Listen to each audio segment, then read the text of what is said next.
Hey everybody, it's Mr. Carr again. Today we're going to be looking at our final lesson in unit for 8.3 is solving right triangles. And the one skill we haven't talked about yet for in terms of solving right triangles is using our trigonometry to find unknown angles now. So that's the only new thing today.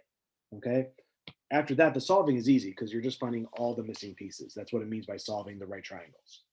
But let's talk about what's called inverse trigonomic ratios. So let A be an acute angle. So we're going to focus on this angle right here. Okay. Remember, like before, I'm going to label sides as opposite, adjacent, and hypotenuse, right? So when I look at, I'm going to actually label them with different letters just to show a little bit different. So I'm going to have A, B, and C here. Okay. When I do this, and let's say I'd set up my sine, okay, the sine of angle A was the opposite over the adjacent, or opposite over hypotenuse. So in this case, that is A over C. Okay, that was SOH for so, right? And we'll go ahead and write those up here. We're still using these as references. SOHCAHTOA. Ka for cosine, so the cosine of A is going to equal to the adjacent side, which is B divided by C. Okay, the adjacent side divided by hypotenuse. Tangent of A is going to be the opposite side over the adjacent. So in this case, it'll be A over B. Okay, so these are my normal sine, cosine, tangents that are being set up. The inverse idea, okay, this is the key today is what's inverse. We're going to use inverse to help us find the actual angle measurements. And so what it looks like is this. Once I have the normal sine of A is equal to A over C like that, my inverse sine, it looks like this. It's kind of like an exponent to the -1. But what it's going to be is it's going to be the inverse sine of A over C equals angle A. Okay? And that's what's going to happen for all of these cases. It's that whatever that fraction, that ratio that I can set up, that is the inverse sine. When you look at your calculator, no matter what scientific calculator you're dealing with, there is an option for this. Okay? Sometimes they're like the TID 384, it's in like the yellow or blue right above the normal sine, cosine, tangent buttons. Okay. So you would have to hit second and then hit that button. Okay. Any other TI 8384, there should be like inverse, and like usually it's like the second button. Even phone calculators can do it. When you pull up all the additional things, so for example, I got my Android, you can kind of see right there. Yeah.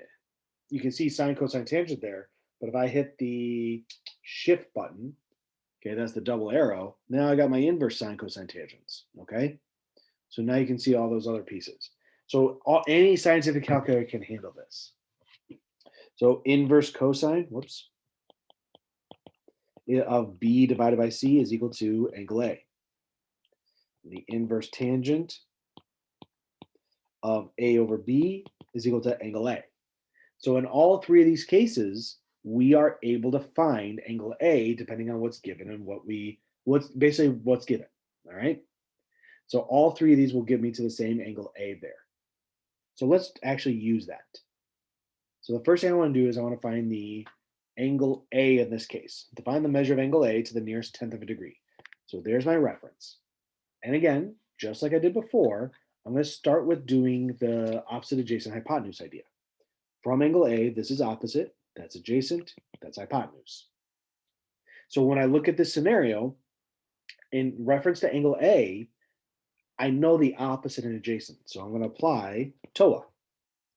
The tangent of A is equal to 16 over 20. Okay, but from here, I can't do anything. I can't actually get the angle measure. So what I'm going to do is I'm going to do the inverse. The inverse tangent of 16 over 20. And again, this is what I'm going to plug in my calculator. You need to make your calculator look exactly like this. Inverse tangent, 16 over 20. If you're having trouble using your calculator and figuring it out, please talk to me. Whether it's over Zoom or if it's over in person, we can still do that. So when I do that, I get an angle measure of 38 point, let's go 66 degrees. Okay, so there's my angle measure for angle A. One last thing, make sure I forgot to mention this. Our purposes, your calculator needs to be set to what's called degrees. Again, if you are having trouble figuring that part out, please talk to me. But if you did this inverse tangent and got a different answer than me, then you're in what's called radians. You need to change your mode to degrees. So again, see me if you need any help on that, but that is very important for this unit. And honestly, all of geometry, you're only going to work in degrees. You won't have to deal with radians until maybe next year. Okay. All right. Example 2. Inverse sine and inverse cosine. A and B are acute angles in two right triangles. Find the measures of angle A and B to the nearest tenth of a degree. Okay, so in this case, it's saying tenth of a degree. It's all set up for me. If I say sine of A is 7 over 2, that means angle A is equal to the inverse sine of 7 over 10. I think I said 7 over 2. 7 over 10. All right. So I plug that in my calculator, and I get 44.4. Okay. Cosine of B here is equal to 9 over 13. So that means the angle B will equal to the inverse cosine of 9 over 13. So I do that, so that angle B comes out as, I forgot to put a degree symbol there, 46.2 degrees. All right, so that's it for that one. The last thing we're going to talk about, and it's not really new, it's the idea of solving. So again, solving the right triangle means find all missing sides and angles. That's all we're doing here. Find everything that's missing. So when I look at my scenario, I've got 23 degrees as my reference. I can find angle B very easily. Okay. In this case, the shortcut would just be 90 minus 23. Because if I have a right angle here, I know that these two have to add up to 90. So that means angle B is equal to 90 minus 23. So angle B is going to equal to 67 degrees. Okay. For everything else, we are missing this side here. I'll call this height. We'll call that distance. It looks like we've got a mountain there. Okay. Or a hill of some sort. So we got height and distance that we're going to deal with there. So for height, if I look at reference to 23 here, I got opposite, adjacent, hypotenuse. So this is actually going to be the previous lesson what we did. You're going to set up the sine of 23 is equal to the opposite side, which is h over 40. The other setup will be cosine. The cosine of 23 is equal to d over 40. Okay, so that's it. We're going to do those just like we did on the previous lesson. So we find missing side lengths. Here's the key.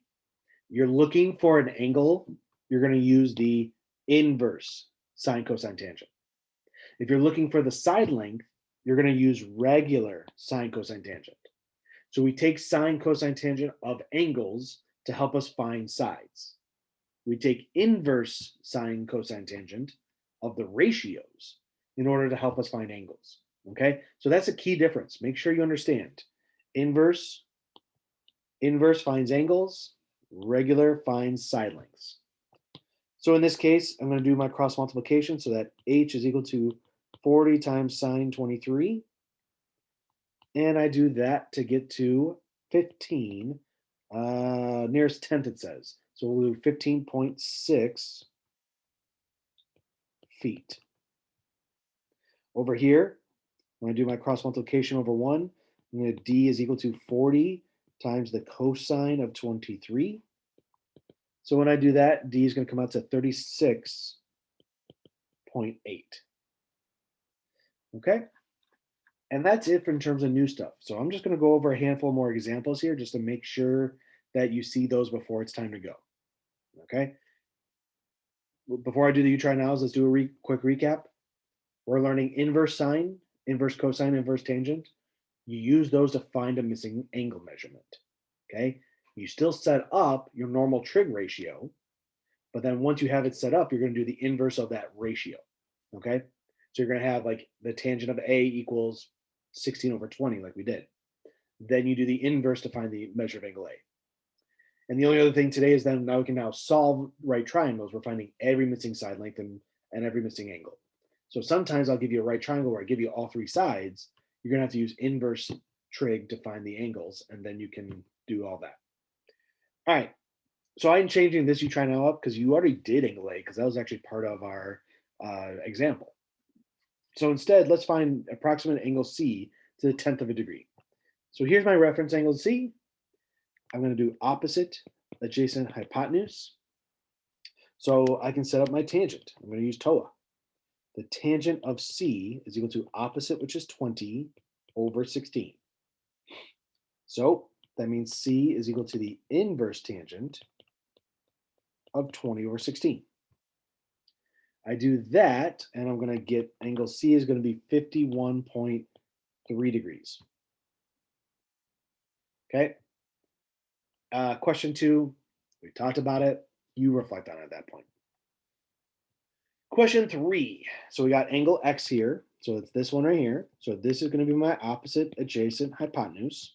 You are building a track for a model train. You want the track to incline from the first level to the second 4 inches higher in 96 inches. So it wants to do it across a distance of 96, but it needs to go up 4 inches.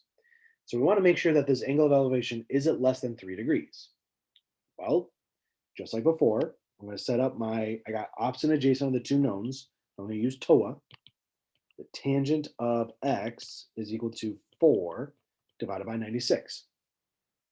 So now I can find X. I'm going to do the inverse tangent of 4 over 96, which is going to give me 2 point, I'm going to do 2 decimal places in this case, 39 degrees. So the answer is yes. The goal is to get under 33 degrees. So yes, it's less than 3 degrees. Okay, so that's it for number 3. Number 4, solve a right triangle that has a 50-degree angle and a 15-inch hypotenuse. Okay, so we're going to set this up, draw the picture. Solving means we're going to do the same thing, or we're going to find all the things that are missing. Okay, so we got 50 degrees. We got 15 inches as a hypotenuse. And we'll just call that A and B, and then, okay. Yeah, we got to find A and B, and then we'll call that angle B there. So we have angle B is going to be easy because we're going to do 90 minus 50 is 40. So that one's done. When I look at my angle A here, this is going to be my opposite side, my adjacent side of my hypotenuse. So when I look at that, I've got so for one option, where I'm going to do sine, okay? The other option is going to be ka, because I know the adjacent, or I'm looking for adjacent, I'm finding the hypotenuse. Okay, so I set up sine of 50. That is the opposite, which is going to be A divided by 15. The cosine of 50 here is going to equal to the adjacent side, which is B in this case, divided by 15. So now again, I do my cross multiplication. So I do that, and I get A is equal to 15 sine 50. Multiply that on my calculator, and I get 11.49. And the last one here will be, do this cross multiplication. I get B is equal to 15 times the cosine of 50. So when I plug that in my calculator, I get 9.64. And that triangle is solved. I've got all the missing side lengths. So I've got there, and 15. I got my angles, which are 50, 40, and technically 90. Okay. All right. And that is it. Inverse sine, cosine, tangent, and solving right triangles. Okay. That's all I have for you today. So we will finish up Unit 8 now and get ready for our assessments. All right. Take care, everybody.